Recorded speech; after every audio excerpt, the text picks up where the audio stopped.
gentlemen? Thanks.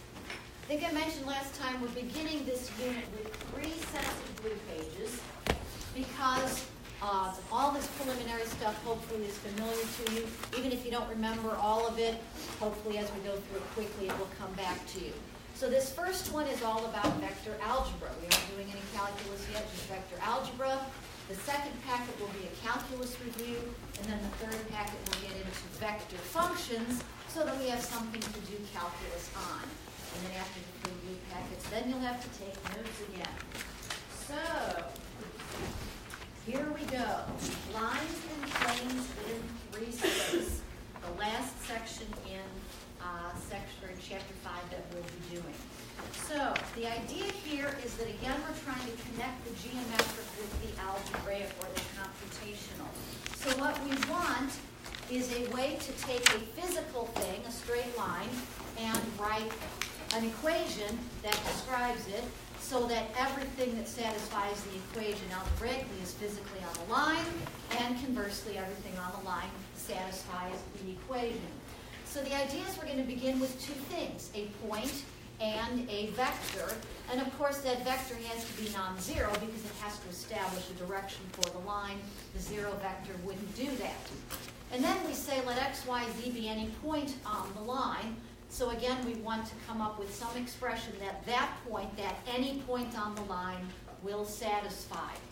And the first observation is this, that if we look at this vector, x minus x0, well I guess I should first draw in my point. I'm going to imagine my line here that is supposed to go through this point parallel to this direction vector. So this is the line I'm trying to get an equation for. And I want to just mark off any old point on it. This could be anywhere on this side of the base point, that side of the base point, or it could even be the base point itself. Any point on the line. If we look at the vector x minus x0, y minus y0, z minus z0, where is that in the picture?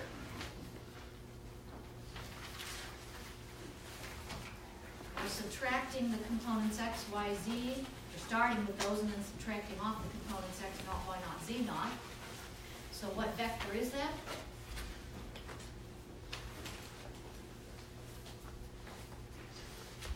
Since we're subtracting components, it's got to be a vector that goes from one point to the other. And which way does it go? What's the initial point here? Yes, x naught, y naught, z naught. If you remember that if you go from point A to point B, you take b components minus a component. So what we are writing here is the vector that goes from my specific point to my general point.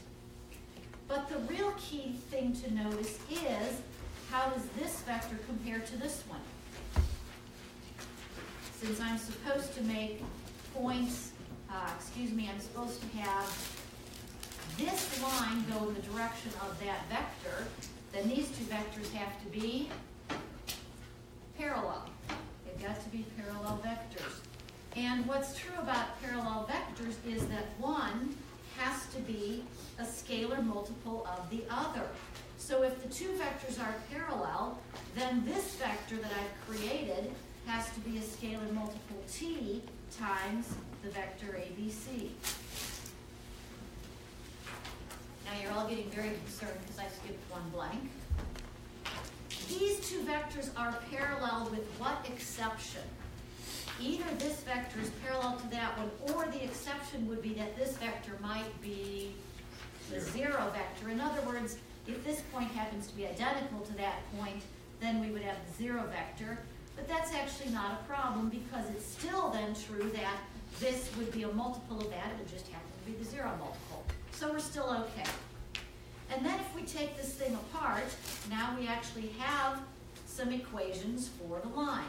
So you'll notice x minus x0 must be t times a, or a times t, etc. The etc. being y minus y0 is t times b, and so forth. So what we call parametric equations for the line are these. If I rewrite this, I get x equals x sub 0 plus at.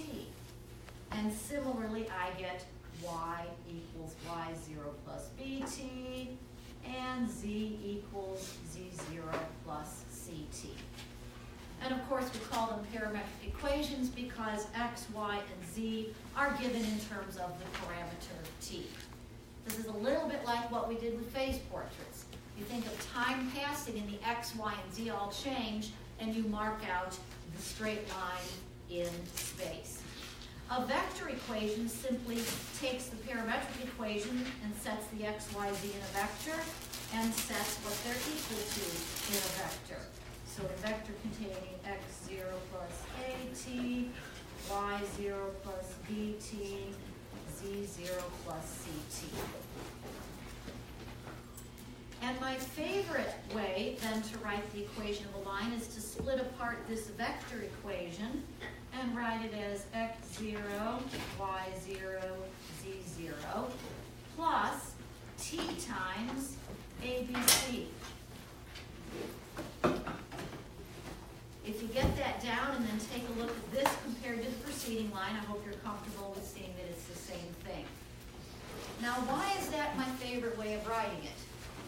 Well, it's because it hooks into what you did back in high school when you talked about the equation of a line. What's your basic way to write the equation of a line? Y equals mx plus b. This is kind of the same thing. The idea is that we have, first of all, a fixed point, that x0, y0, z0. What does that correspond to in y equal mx plus b? What's our fixed point in that? Multiple choice, the m or the x or the b? The b. The b is the y-intercept, it's a fixed point. Then you come to the t, that's the parameter or the independent variable, that's like what in y equal mx plus b? It's like the x, that's your variable. And then the ABC corresponds to m, which is your slope, and that's your direction vector.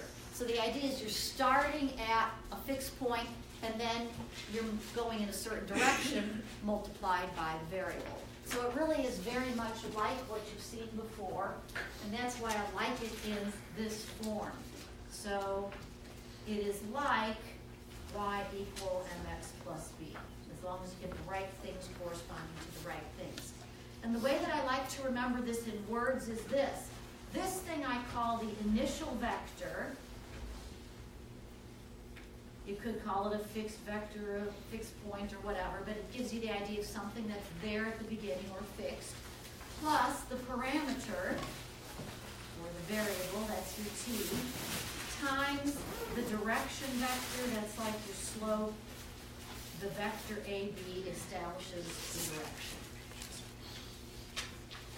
Any questions on that before we flip over to page 10? Those of you that came in late, you can maybe pick up on that part of it later. All right, example, find the line through these 2 points. Now here's the way you want to approach this. And quite honestly, this is on the easier side of find the equation of a line sorts of problems. But the thought process you always want to go through is, if I want to find the equation of a line, I need a point and I need a direction vector. You've got to come up somehow with those 2 ingredients. Once you get those 2 ingredients, then you can write the equation of a line.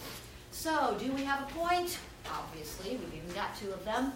Do we have a direction vector? No, but we can get one. How? To get a direction vector, I just subtract.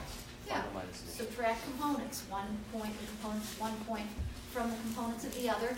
Does it matter which way I subtract? It does not. One way to subtract would give me go in this direction. The other way to subtract would give me go in this direction. Either way, it would be a valid direction vector for the line. So you can subtract either way you like. Go ahead and do it. So I'm going to take the components of the second line minus the components of the first, but if you started doing it the other way, don't erase. What you have is just as good as what I have. So I came up with 8, 1, -3. And then I'm ready to write the equation of a line because I have the 2 components that I need. and the line will be x, y, z. And in words, the first thing is the initial vector. Now the initial vector is just a fancy way to say I've taken my fixed point and turned it into a vector. So I can take either one of these points and turn it into a vector. And again, it doesn't matter which one I choose. That's just sort of going to be where the t equals 0 will land, but it doesn't really matter. Either way, you'll get the equation of the line, or an equation for that line. I'm going to go with the first one. Take my point -6, 1, 8, turn it into a vector. The next part of my phrase on the preceding page says parameter times direction vector. And then if you like, you can mush it all together. That's going to be -6 plus 8t, 1 plus t, and 8 minus 3t. And as time passes, that thing will trace out the line. Any questions? Okay, let's do the same kind of thing for planes.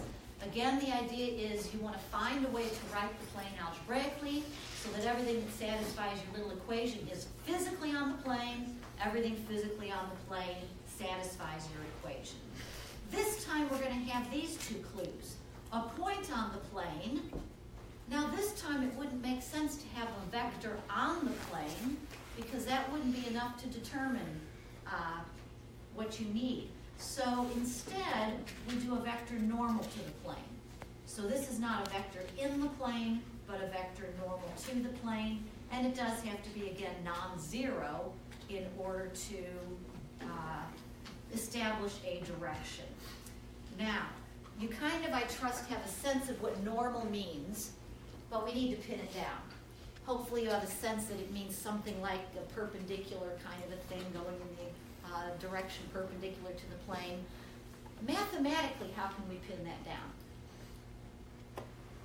Just by doing some computation. Well, now cross products might get you that, but I'm not even that far. You're ahead of me, and that's good. What I'm thinking of is what would be true of that normal vector compared to, well, go ahead, Rudy, what do you think? It would be perpendicular to any line that passes through the point where it intersects the plane. Okay, so it would be perpendicular to any line in the plane. Even if it's a line not in the plane, it ought to be perpendicular, or what's our fancy term that's close to perpendicular? Orthogonal. The idea is it would be orthogonal to any vector in the plane. That's how we would actually pin it down. Because if we look at a vector in the plane, we can do the what to those two vectors? Logan?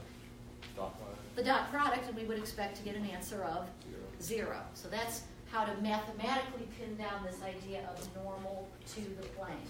So we want them to be a vector normal to the plane, in other words, orthogonal to every vector in the plane.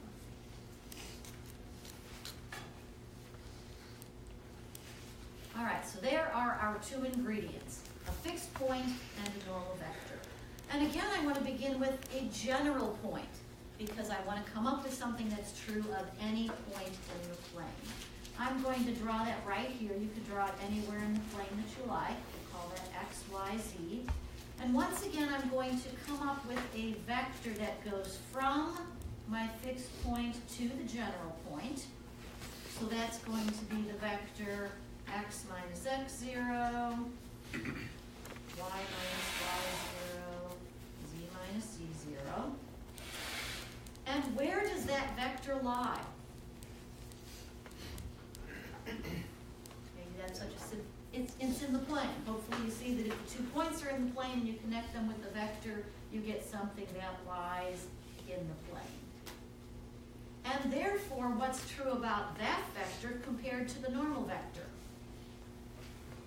Those two vectors are orthogonal. That's what the meaning is of normal vector. So it is orthogonal to my normal vector A, B, C. And therefore, If I take the dot product of those two vectors, I would have to get 0. What is the dot product of those two vectors? Well, I just start to multiply components and add together. A times x minus x0 plus b times y minus y0 plus c times z minus z0 equals 0. And that gives us an equation of the plane, something that must be true of every point on the plane. Once again, we're going to do a simple example. They do get harder. But again, your thought process needs to be, if you see the words, find the equation of the plane such that whatever, you take whatever those clues are, and you have to come up with what two things? What are my two clues that I began with? A point and a normal vector.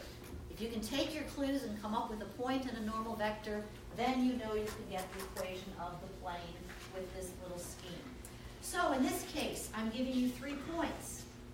So do we have a point? Of course, we even have 3 of them. Do we have a normal vector? No. How can we get one? Okay, cross product. A couple of you have come up with that idea. Cross product of what? Find 2 what? Vectors in the plane. If I find 2 vectors in the plane and do their cross product, I know that that will be perpendicular to the 2 vectors and therefore normal to the plane. How do I find 2 vectors in the plane? Once again, just start subtracting components of points. And once again, it doesn't really matter what you choose as long as you get all 3 points involved. So let's see. For my first normal vector, for my first vector in the plane, I'm going to do some subtracting with the first 2 points. You can feel free to mimic exactly what I do, or if you're brave and adventurous, you can do some different combinations and see if you really come up with the same answer at the end. So my first one, I subtracted the components of this, started with those, and then subtracted off the components of that. For my second one, I'm going to use the third point with the first point, which would be -1, -1, 3. And I want to do the cross product of those. So I begin with my ijk, 1, 4, 2, -1, -1, 3. Hopefully I don't run out of room here. Now again, you might be doing this differently, but if you're following the way I do it, what's my first component? When I cross out the column and row for the I and look at this determinant, 14. what number? 14. For the next number, I do the J thing, do this determinant, and remember to attach an extra negative. What do you get there? -5, because initially we get 5. Throw on that extra negative, it's -5. And then for K, I do this little determinant, -1 plus 4, that one's going to be a 3. So this then is a vector normal to the plane. And by the way, what ought to happen if I take dot product of this with this? You get 0. I better get 0. That's a nice little way to check a cross product, is you take the dot product of this with this, it better be 0. This with this better be 0 as well. Then the equation of the plane, I use the normal vector components as my coefficients, A, B, C, and then inside parentheses, I pick one of my points, doesn't matter which one, and use that inside. So I'll use the first point, 14 times x minus 1, -5 times y minus 0, plus 3 times z minus 3 equals 0.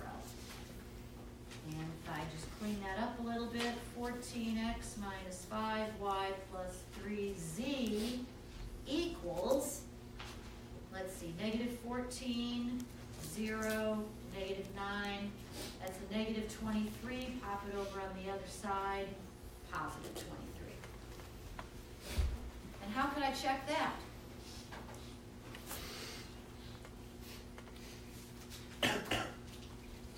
How can I know that that's the plane that goes through those 3 points? You can plug the points in.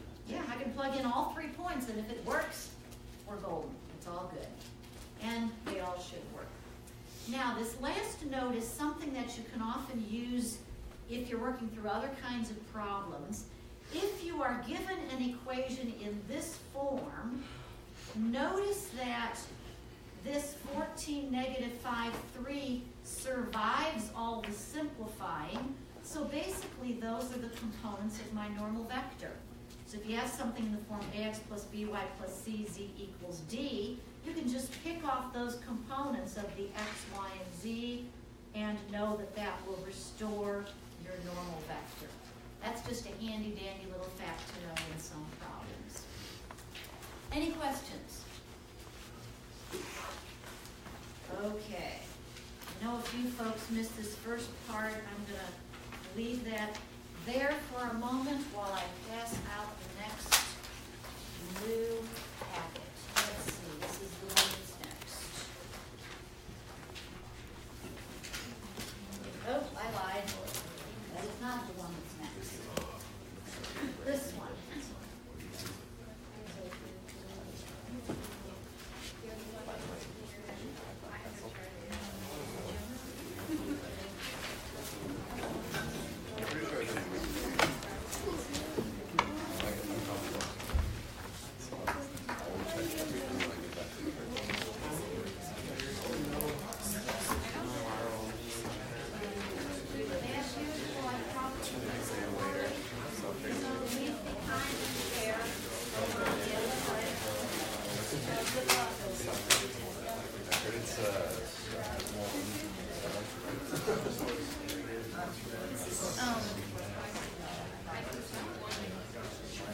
And I would like you to know that I appreciate all of you coming right before spring break.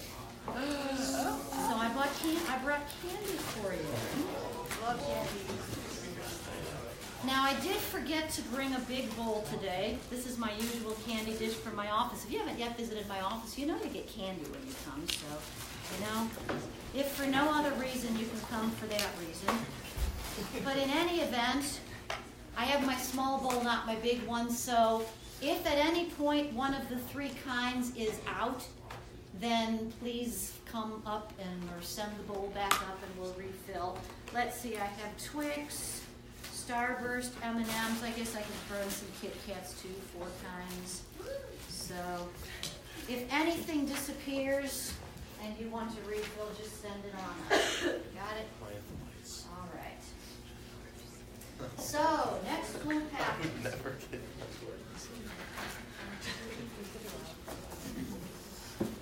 You'll notice, first of all, the heading on this one is Chapter 9, Vector Calculus. This is it. Chapter 9 is all we're going to be doing for the rest of the semester. If it were me writing the book, I would split it up into 2 chapters, Vector Differential Calculus and Vector Integral Calculus, but they put it all in one big chapter. So the first thing I'm going to is 9.4, which is kind of weak because essentially this is just a review of calculus. Partial derivatives is the thing they have in section 9.4, and I throw in some other topics. There are actually 5 topics here. And I hope that I do not insult you by reviewing calculus. I'm not so much reviewing the computations of calculus, although I admit we'll have one problem like that. But I want you to make sure you know the big ideas. So the first big idea that we are reviewing is the idea of a derivative. And essentially, I'm trying to make sure you understand what a derivative means. So let y equal f of x. The derivative of y with respect to x is defined by, and you know the 2 notations, the prime notation and the Leibniz notation, dy dx. Let's work through the definition using the picture. So here's a point x. I'm going to mark off then that leads to a point on the curve, x comma f of x. Then we have a point whose x value is x plus delta x. So as a point on the curve, that would be x plus delta x comma f of x plus delta x. And then what we want to do is to find the slope of the line that connects those 2 points, As you well know, slope is rise over run. In other words, change in y values over change in x values. So now I'm going to start to write up here, but leave some room in front. I hope you know what that's for. So my slope fraction is going to be the change in y values. F of x plus delta x minus f of x, difference in these two y values, over the difference in the x values, which is what? Just delta x. So the difference between x plus delta x and x down here, that is the length of delta x. That's the slope of what we call the secant line, but as I hope you know, what do we do to that fraction? Take its limit as what approaches what? As delta x goes to 0. In other words, as we slide this point toward this point, we slide this and the slope continues to change.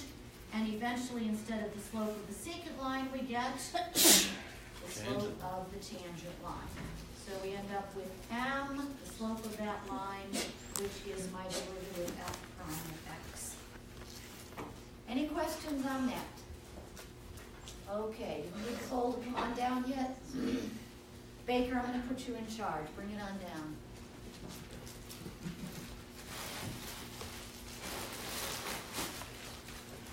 Fill it up, take it back. I know you'd rather take notes, but we're really, thank you. All right. Now the next line has to do with partial derivatives. So this happens when we have more than one independent variable, an x and a y, so we have to take partial derivatives. And the idea there is that if we're doing a partial of z with respect to x, for example, we think of y as just being a constant. But the function still involves both variables. So we have f of x plus delta x comma y, a function of both variables even though we only increment the x, minus, whoops, I put a plus there, that's a very bad thing, minus f of xy, divided by the increment, delta x, and then we take a limit as delta x goes to 0. And similarly with partial of z with respect to y, this time the x just hangs around and the y sees all the action. So it's f of x y plus delta y minus f of xy. So again, it's a function of two variables, but only the y is incremented, divided by the increment, delta y, and then the limit as delta y goes to 0. And I want to emphasize here that there is a big difference between this notation and this one, not just in the way it looks or in what it means, but in the fact that this one genuinely is a fraction of two distinct things. You really can think of a dy as separate from a dx, and it really happens when you divide those that you get a derivative. Whereas there is no way to come up with a way to define these things separately so that when you divide you get a partial derivative. So this thing, this swoopy d with an x, has no meaning on its own, although dx does. Make sure you understand that critical difference. And that takes us then into the concept of derivatives, the second topic on this review sheet. What does the dx mean then, if I can give it separate meaning? And what does the dy mean? Well, here we go. Let y equal f of x. The differentials dx and dy are defined this way. The independent one is just another way to say the increment. It's just a change in the x direction. Whereas the dependent one is the derivative f prime of x times the independent differential. Of course, another way to write f prime of x is dy dx. And this is not just a mnemonic device. You really can think about canceling out the dx's and getting the dy. That is a legitimate way to think about it. In fact, even if you don't think you remember this definition, you really do, because every time you do a use sub, you use it. You say, for example, u equals sine x, and then you say du, the dependent differential, equals the derivative, cosine x, times the independent differential dx, f prime of x dx. So you've been using this a long time, even if you haven't really stopped to think about it. Now, the dy, the dependent differential, approximates the delta y. What is delta y? That's the actual change in the y values. So let's take a look at this picture, and then I'll fill in the lines after I draw the picture. So part of this picture will look the same. Here's the point x f of x. Over here is the point x plus delta x comma f of x plus delta x. And if we find the dx in the picture, that's this change in x. The dx is the very same thing as the delta x. But the dy is not the same as the delta y. The delta y is the actual difference in y values. So if I would make a little right triangle here, let's see, I'm going to also draw my tangent line in. Hopefully this doesn't all get too small to be meaningful. So right here, we're going to distinguish between this height and this height.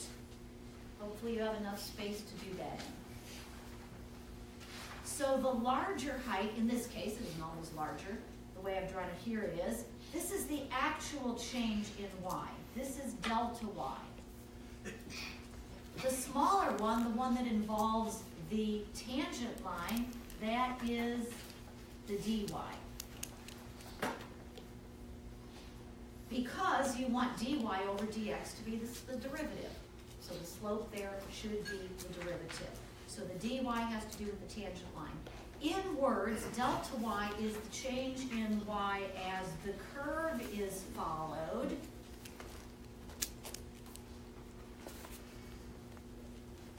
But dy is the change in y as the tangent line is followed. I like to think of it as if I'm driving along a curvy road and I'm a little bit careless and I run off the road in a straight line. That's a bad thing generally if you're driving. That's essentially what you get then is the change in y as you run off the road as opposed to if you continue to follow the curve. Any questions on that picture or the idea of the independent and dependent differential? Sean? So is delta y approaches 0, those become the same? Yes, as dx or delta x approaches 0, then the dy and the delta y would approach one another. Any other questions? In fact, they would approach 0 as well, and that's how you get this ratio, and that's another story. All right, moving on then to the second page, and we get the chain rule. The third thing you have to be familiar with. Now, most of you are probably pretty good with the simplest form of the chain rule, but you may have forgotten the more complicated forms. So first of all, let's do the simplest form, the baby chain rule. If y is a function of x and x in turn is a function of t, then you could say that if you compose those, y is a function of t. So then you may wonder, well, how do the derivatives relate? And the answer is dy dt equals dy dx times what? Dx dt. Whoops, I said equals, that's not so smart. Times dx dt. And again, it's not just a mnemonic device. You literally can cancel these dx's and get the dy dt back again. So it's pretty easy to tell when you've got the chain rule correct in that case. Now it gets more complicated when we have multiple independent variables. So now let's propose a situation where z is a function of u and v, where u is a function of x and y, and v also is a function of x and y. So z is undoubtedly dependent. D is dependent on u and v. On the other hand, x and y are undoubtedly independent, but the poor u and v are caught in the middle. If you look here, they look like they're independent variables. If you look here, they look like they're dependent variables. So we'll just call them intermediate. They take on both roles depending on what you're looking at. But the real point is, if you start to do some plugging and composing, you get that z is a function of x and y. And therefore, we may well wonder, excuse me, what about the derivatives of z with respect to x and with respect to y in relation to all the other derivatives that are floating around? We do have to write those as partials. Why? Why do I not say dz dx?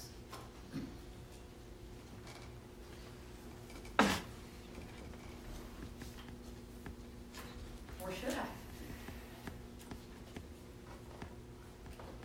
What's going on? What's the difference between when you use ordinary derivatives and when you use partial derivatives? I might have to pick on my former EnMath B people again. We do a lot of partial derivative stuff in EnMath B. You use partial derivatives when, Rudy? When there's extra variables that you need to keep count of. Okay, extra variables, that's close. Extra what kind of independent variables? Dependent or independent?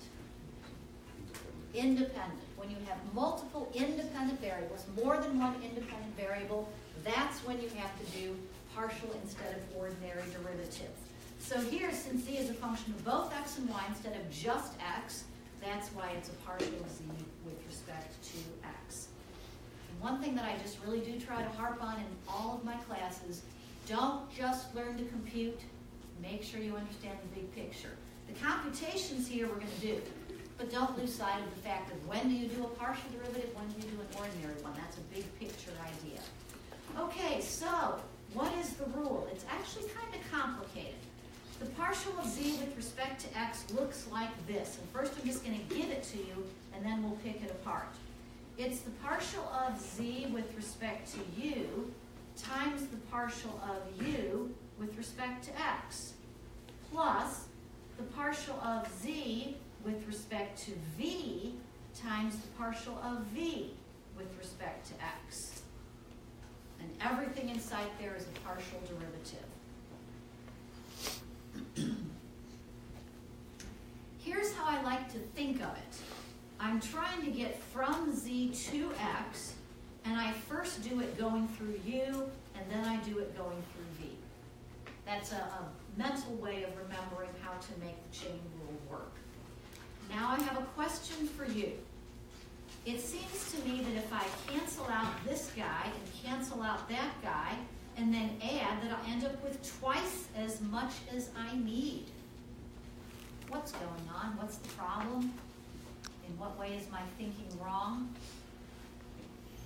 You can't cancel. Good for you.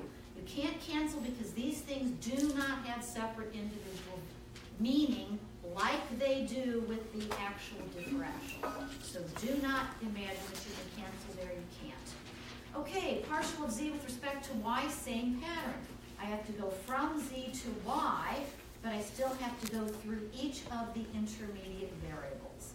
So I do partial of z with respect to u times partial of u with respect to y, plus partial of z with respect to v times partial of v with respect to y.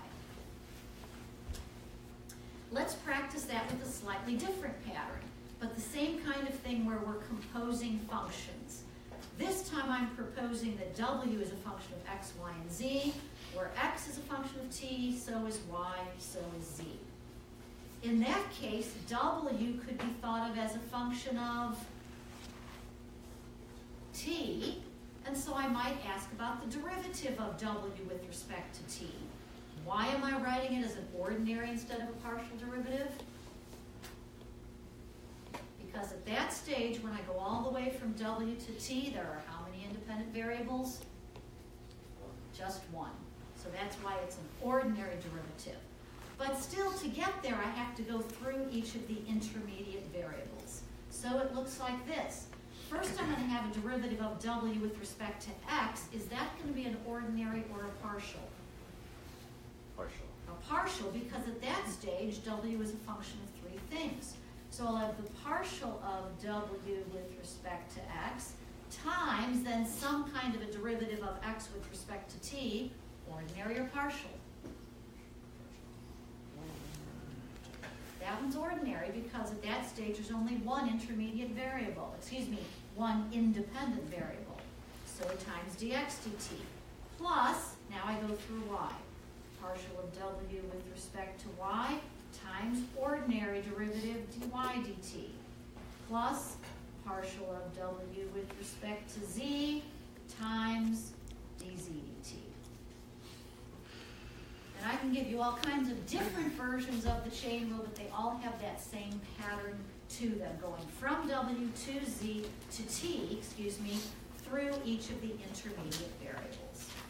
And here is the one and only example or computation we're actually doing on this set of blue pages. Just want to practice the chain rule. So this is very much like the pattern we did above, except that there's only an X and a Y, not a Z. But still, W is a function of X and Y each is a function of T. So here we go. Derivative, ordinary derivative of W with respect to T will first be the partial of W with respect to X, and then we'll take it from there. Here's where I want you to practice your partial derivatives. If it's with respect to X, we think of the Y as just being a constant, so it just hangs around as a constant multiple. So multiplying by 1 over y is the same as dividing by y, so we're just going to write over y. What's the derivative of the cosine of e to the x? Well, first of all, derivative of cosine is negative sine, so I'm going to have negative sine e to the x, and then using the simple baby chain rule, I multiply that by the derivative of e to the x with respect to x, which is e to the x. So thus far we have the partial of W with respect to x. I want to multiply that by the derivative of x with respect to t. You want to think of this as the sine of t to the third. The derivative of something to the third is 3 times that something squared. Then by the baby chain rule, multiply that by the derivative of that thing, the sine of t with respect to t. So that's cosine t. Now, see if you can do the other half of this big derivative. The rest of it is going to be the partial of W with respect to y. And hint, you might like to think of that 1 over y as a y to the negative 1. That might help you there, remembering that the x stuff is a constant multiple. So you need the partial of W with respect to y multiplied by the derivative of y with respect to t. Do it. Commit yourself. Write it down. If you are at all shaky on this, it's something you're going to have to go back and practice or visit me, and I'd be happy to help you.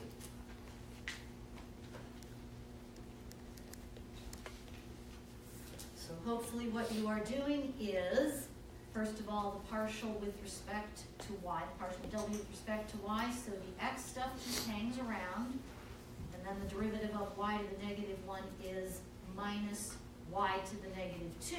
I'll write it as minus 1 over y squared, but if you wrote it as negative y to the negative 2, that's just as good. Multiply that by the derivative of y with respect to t. That's a product rule thing. T squared times e to the t plus 2t times e to the t. And we are done. Again, if it felt shaky, make sure you brush up on it. So that was the third thing, the chain rule. Fourth thing, the definite integral. Here we go. Let y equal f of x. The definite integral of f from a to b is given by, and of course you're familiar with the notation, and we want to come up with a limit definition. So as you may recall, the fundamental application of the derivative is the slope of a tangent line. Fundamental application of the integral is area under a curve. So we'd like to compute this area. And I hope that you did this back when you were in high school or whenever you took calculus. The idea is that you want to separate this area into pieces. So in other words, you increment this interval from A to B. You rename A as x sub 0, and then you call this x1, x2, x3, and so forth, up until x sub n minus 1, and B gets renamed x sub n. And then you draw all these lovely vertical lines, and then you draw some rectangles. And you might use the left-hand rule or the right-hand rule or the trapezoidal rule. I'm going to use the right-hand rule, which simply means that whatever point I get on the right side of that rectangle, I'll use that for the height of my rectangle. Be a little easier to see right there. And then, of course, we have all these rectangles in between.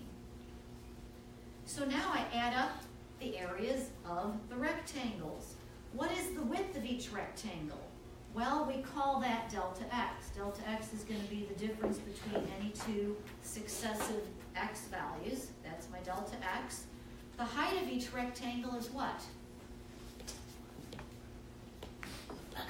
F of x. So I'm going to somewhere in here multiply f of, I'll call it xi, the ith rectangle. What I get as the height at the ith rectangle times delta x, which is the width of each rectangle. I then want to add all of those up as I goes from 1 to n. That gives me an approximation for the area under the curve, the sum of the areas of all those rectangles. And then, of course, to go from an approximation to exact, I want to take the limit as what? And there are two correct answers. The limit as, what's one of them? As n goes to infinity, that's 1. The other one would be as delta x goes to 0. You don't have to write them both. You can write whichever one you're more friends with. But either way, we end up with the definition of the definite integral. Any questions on that? Now, before you flip, I want to mention one thing. The idea is that occasionally in this class, we're going to come up with something that looks like this, and we're going to say, well, what do you know? That's just an integral. We might do the same thing with the derivative. We might come up with something that looks like this and say, we recognize that as a derivative. And the integral one is a little more complicated. This whole thing equals that whole thing. You can't really pick it apart, except delta x does equal dx. That's the one thing that you can pick apart. But other than that, we're just going to kind of say, well, we will replace the discrete x sub I with the continuous x, and we'll replace the limit of the sum with the integral sign. It isn't really separated like that, but that's the way we'll think of it as we make the transition. Any questions? Okay, everybody's ready for a break, but let's go ahead and finish this packet. The last thing is the fundamental theorem of calculus, which kind of sounds important. The most important thing about calculus. I'm going to give you two versions. My guess is that you'll be very familiar with the first version, and the second version you may or may not remember. So, f is a continuous function on a finite interval a to b, and big F prime of x is equal to little f of x. In other words, big F is what in relation to little f? Don't use the word integral. We're actually not there yet. It's an antiderivative, because little f is a derivative, big F is an antiderivative. Then this thing, which is the integral from a to b of f of x dx, can be gotten by, and this you're well familiar with because you use it all the time, plugging the upper limit into the antiderivative, plugging the lower limit into the antiderivative, and subtracting.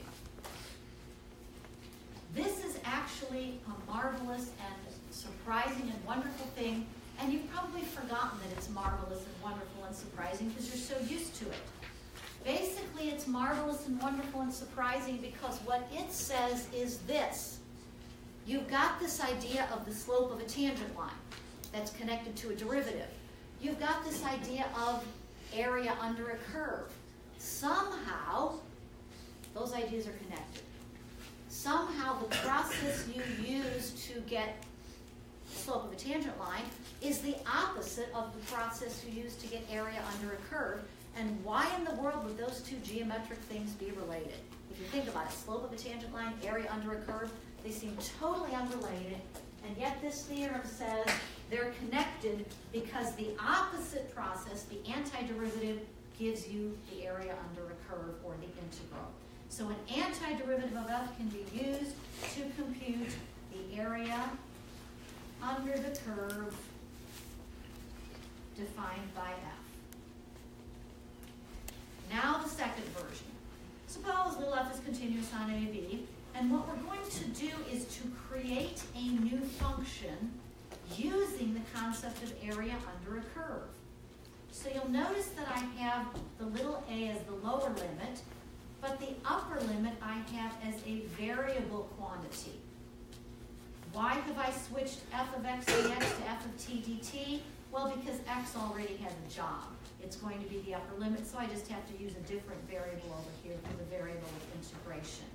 But if you think about what this means, it says, what will be the value of my function g of x? It will be taking the area under the curve of f from my left endpoint to whatever x is. So I'm creating a new function using area under a curve. Let me test you to see if you understand that so far. What would g of a be?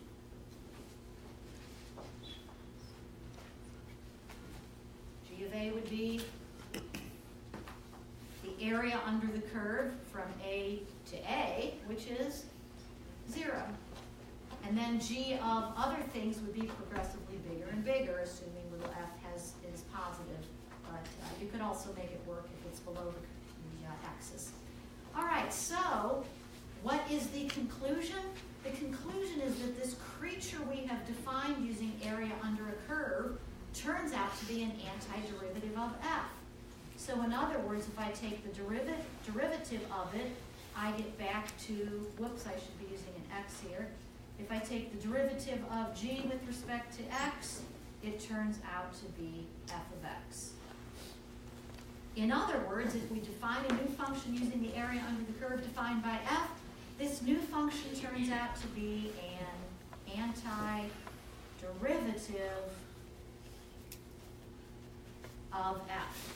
And again, the big importance of that is the opposite procedure that we use for getting slope of a tangent line gets us area under the curve.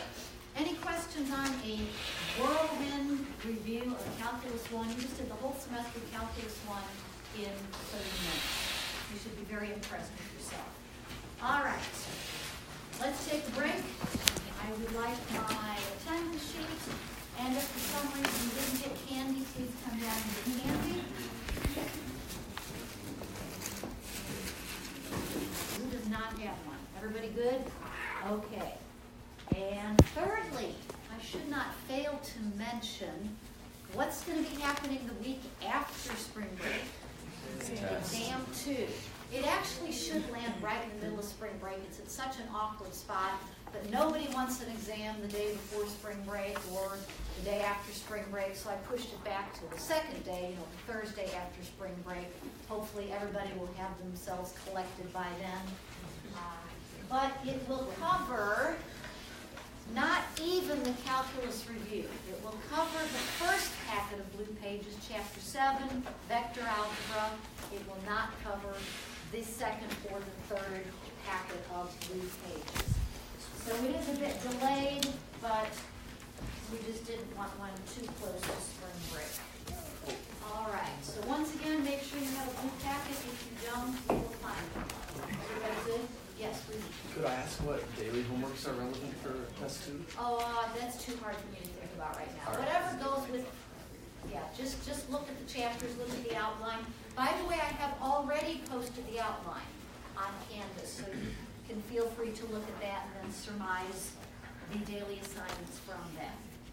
Okay, vector functions. We need vector functions in order to do vector calculus, and here we go. We will be distinguishing between scalar functions and vector functions. And the key thing to remember is that the function is named according to its output not according to its input. So a scalar function is a function whose input is either a real number or a point. In other words, there are two different kinds of scalar functions differentiated by their input, but the output is always a scalar if you call it a scalar function. Example. I like to use this as an example because it's easy to grab onto. The temperature at each point of a surface, well, it has point input because the question is about a point. At this point, what's happening? Answer, here's the temperature, that's a scalar quantity, so it is a scalar function. A vector function could have either of the same kinds of input, either a real number or a point. But again, it is named by its output. We call it a vector function if it has vector output. And by the way, sometimes people talk about vector fields. A vector field is the very same thing as a vector function, specifically when the input is a point. People will often use that term, and sometimes I will throw around that term in this class as well. Let me give you an example of each kind of vector function. First of all, a point input, vector output. So this is another one that could be called a vector field. An example of that would be a magnetic field.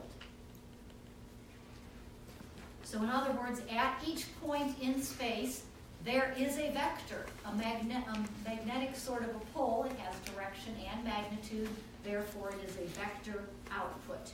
An example of something with real number input and vector output is a curve.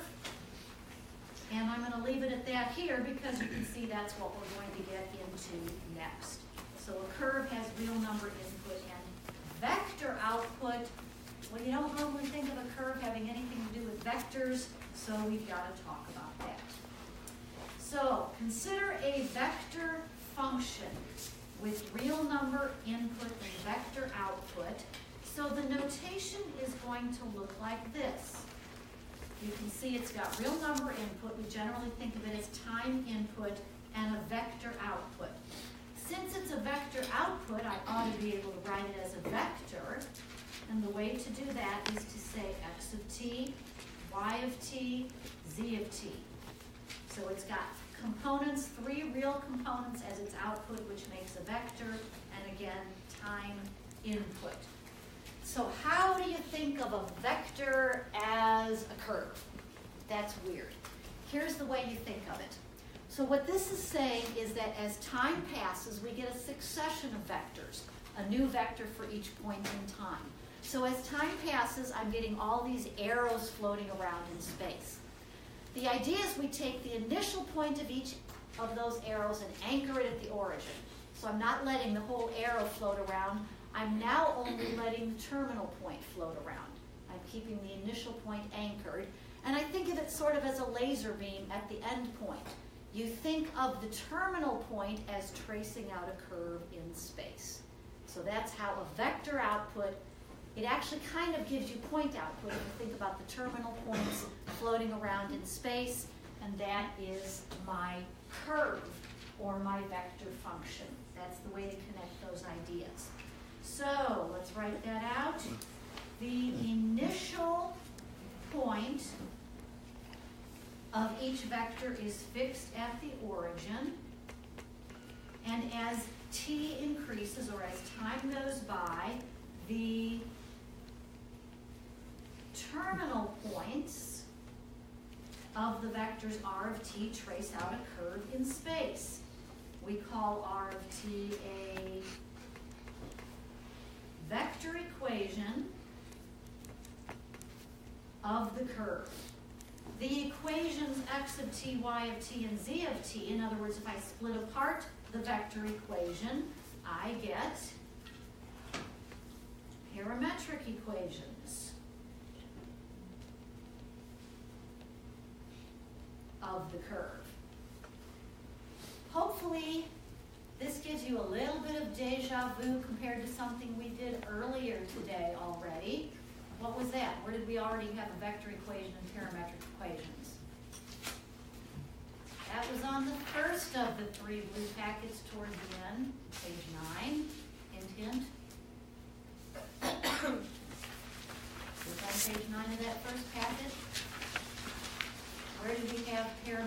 equation than a vector equation for some kind of curve? For lines, for straight lines. So we've already done this in one example. Here we're doing it more in general. Before we get down to lines, we do have to make this comment. Function r of t gives the curve an orientation where the direction of increasing t is considered to be the positive direction. So in other words, we don't just think of our line or our ellipse or whatever curve it might be. We don't just think of it as a picture. We think of it as a picture that's being drawn in a certain direction. Because of the idea of the increasing t. That gives it an orientation, it gives it a negative and a positive direction. And again, that might make you think of what we did with phase portraits, where we always had things going in a particular direction. All right, well, lines we just did back in section 7.5, and I will remind you that you get the equation of a line, or an equation of a line, by doing initial vector plus what times what? Parameter times direction vector. So that one we already know how to do. All right, so what we're going to do now is consider some other categories of curves and how to get vector equations or parametric equations of those curves. We'll call that process parametrizing.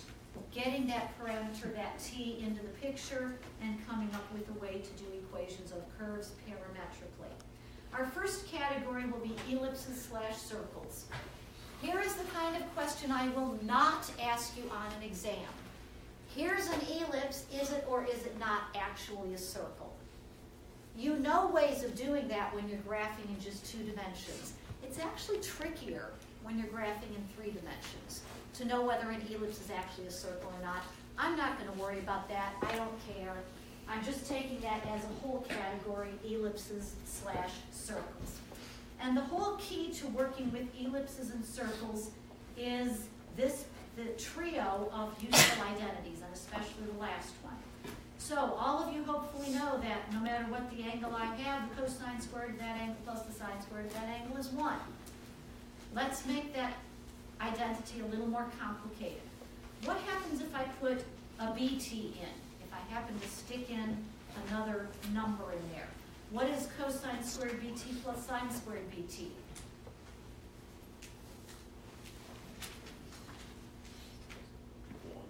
Good for you, it's still 1. It's just a different angle, or a different way to write the angle. Cosine squared plus sine squared of anything is still 1.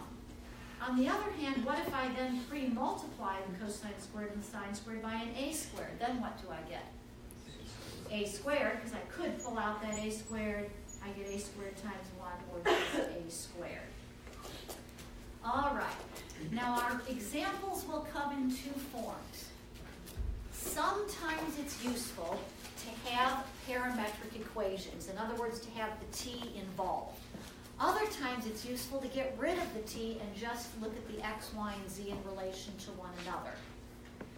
Briefly, the reason we like it in the x, y, z form is because that's what we're used to, and then that helps us graph it. The reason we like it in the t form, the parametric form, is because we're going to need curves in that form when we get to the integral calculus and we integrate over curves. We will need parametric form. So both forms are useful under different circumstances. We need to be able to go both ways. So this example says eliminate the parameter. In other words, I have it in parametric form and I want to get rid of the t and just get x, y, and z related to one another. Because then I'll be able to identify the curve and potentially graph it. So, how do we eliminate the parameter? Well, the first step is the step we'll use from the bottom of this page to the top of the next page, and it's just the easy step of splitting it up into x, y, and z. So let's flip over, and we will have x equals the first component, 2 cosine 2t, y equals the second component, 4 plus 6 sine 2t, and z equals the third component, which is cosine 2t. And that's kind of nice because now we don't have to flip back and forth anymore. We have all the information we need right here. Now, how do I eliminate the parameter? Well, I'm going to flip back. You don't have to. It's all about the useful identity. Notice that with the useful identity, the angle has to match, and the number out in front, the coefficient, has to match as we work with the cosine and the sine. And then when we square and add and so forth, we'll be able to get rid of the t's. We'll be able to transition to just plain a squared. So that's our goal. You'll notice that all the angles match, so that makes us happy. However, the numbers in front, the coefficients, don't match, so that's what we have to fix. As I compare these first two, I have a 2 here and a 6 here. So I can either divide by 3 here to get everything in 2's, or I can multiply this by 3 in order to get everything in 6's. Either way would work. I'm going to pick the multiplying. So I'm going to multiply through by 3 here to get 3x equals 6 cosine 2t. And the only reason I'm doing that is because then it's going to match this, 6 sine 2t. Now what do I need to do to the y to get it compatible? In other words, I have this extra annoying 4 here. What could I do to get that out of the way? Subtract. I could say y minus 4 equals 6 sine 2t. And for the time being, I'm going to ignore the z. Eventually, I'll have to deal with it, but for now, I'm just going to play with the x and the y. So now I have a 6 in front of a sine and a cosine with the right angle. Now I can use the useful identity. In other words, I want to square and add. So 3x quantity squared plus y minus 4 quantity squared equals 36 cosine squared 2t, because that's the same as 3x squared, plus, here's the y minus 4 squared, 36 sine squared 2t, and using the useful formula, or the useful identity, what is that equal to? 36. And what do you know? We now have x and y stuff just equaling 36. I have managed to get rid of the t's. So if I now ignore this intermediate step, I have what I want, x and y in terms of the something each other without the t. Now let's see how well you remember your stuff about ellipses. And the good news for you is I'm not going to be asking you to do this on an exam, maybe for homework because you can look it up.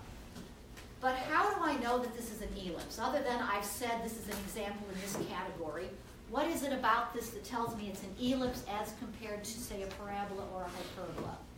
First of all, it's not a parabola because both are square. Good for you. If it were a parabola, one would be squared and the other one wouldn't be. How do I know it isn't a hyperbola?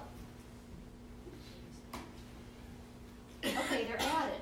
If it were a hyperbola, one would be plus, the other would be minus. So these both have the same sign, they're added together. That's why I know that it is an ellipse. Now let's try to graph it. And I'm actually not going to graph it on the paper, I'm just going to graph it in the air. But you may remember that what you do is you need a 1 over on the right-hand side. So here I have 9 divided by 36. So here I have essentially x squared over 4. And then I have y minus 4 squared over 36 equals 1. That's going to be the nicest form for graphing. Let's get back to the z. How does z most nicely relate to either the x or the y? Not 2x, but z is equal to a half x. That's it, back to that annoying thing where you have to decide is it 2 or is it 1/2. Actually do some substituting. If you substitute cosine 2x right here, x equals 2z, therefore z equals a half x. All right, now I'm going to graph it in the air. And again, I'm not going to be making you do this, so don't worry about it, but just see if you remember it, see if you can follow along. So basically, my center will be where? 0, comma 4. So here's my origin. I'm going to stay there as far as x is concerned, but I'm going to move 4 units to the right. So now I'm standing on 0, 4. The number under the x tells me how far I'm going to go in the x direction. So what is that, a 4? That says I'm going to go 2 in the x direction to get to some vertices. And I'm going to go how far in the y direction? 6 to get to those vertices. So now can you visualize this big oval or ellipse on the floor? It's wider in the x direction than it is in the x direction. Now what does the z equal 1/2 do? The 1/2 x. It's going to tip it. So in front of me where x is positive, z will also be positive. So that half oval on the floor is going to tip up a little bit. On the other hand, behind me where z is negative, where x is negative, z also will be negative, so that part of it tips down. So instead of having it flat on the floor, this part tips up, that part tips down, and hopefully you can visualize what that looks like. So essentially, we want it in terms of x, y, and z when we want to do graphing. Now let's move to hyperbolas. So the useful identities for hyperbolas. We need something like cosine squared plus sine squared x equals 1, but we need a negative in it because hyperbolas always have a negative and a positive. Can you think of an identity that's similar, but that has a negative in it? Yeah, it's got to do with cosh sinh. So essentially, if you remember, cosh squared t minus sinh squared t equals 1. And if I then allow myself a bt, that doesn't change it. And then if I allow myself an a squared, I'll get a squared cosh squared bt, sorry for that stray mark, that wasn't supposed to be there, minus a squared sinh squared bt equals a squared. So similar identities. By the way, isn't it interesting that we call them hyperbolic sine and hyperbolic cosine? And they are useful when we are graphing or dealing with hyperbolas. Okay, 1127. Let's at least get started on this example. Obviously, we will not be able to finish. In order, this is the kind of example that's backwards. Now I have it in x, y, and z, and I want to insert or introduce a t into it to get parametric equations. Any idea what my first step is going to be before I even can introduce a t? That's a very broad question, not a very good question. My first step is going to be to complete the square. Maybe some of you have that instinct, maybe not. We'll get that far, and then after that we probably better quit. So to complete the square, I first have to get the y part ready for completing the square, and that means I need to factor out a 4, because you always want to complete the square with a 1 in front of the y squared. Similarly, I want to factor out a negative as far as the z is concerned. So be careful with your signs there, because I want to complete the square when there's a 1 in front of the z squared. So factoring out the 4 gives me -8, factoring out the negative gives me a -2. And then in order to complete the square, we've done this before in this class when we were back when we were doing Laplace transforms. You take half and then square. So half of -8 is -4. The square of that is 16. Half of -2 is -1. The square of that is 1. And then we have to do the right thing to the other side. We already had a -54. What did we actually add here? Not 16, but 64, so I better do the same here. Here I did not actually add 1, I actually added -1, so I better do the same thing over here. And then the last step in completing the square is then to rewrite it. And again, we've done this before. That's 4 times y minus 4 squared minus z minus 1 squared equals, and if I compile the stuff over here, I get a 9. And we're just gonna be stuck there throughout spring break, sorry about that. But hope you have a wonderful spring break. Again, I'm pretty sure not everybody signed in, so if you